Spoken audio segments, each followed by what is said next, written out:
চেয়ারম্যানের মাধ্যমে তুলে দেওয়ার জন্য বাইরে ওই রেকর্ডটা আমার কাছে আছে, আপনাদের যদি লাগে আমি আপনাদেরকে প্রোভাইড করব।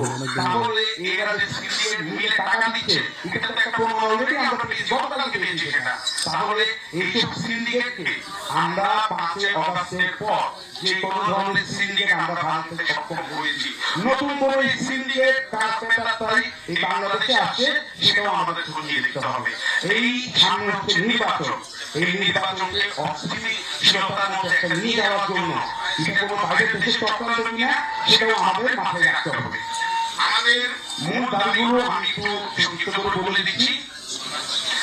আমাদের 16 ডিসেম্বরের পর থেকে যে এনএস সিস্টেমটা চালু করবে বলছে, আপনারা সকলেই অবগত।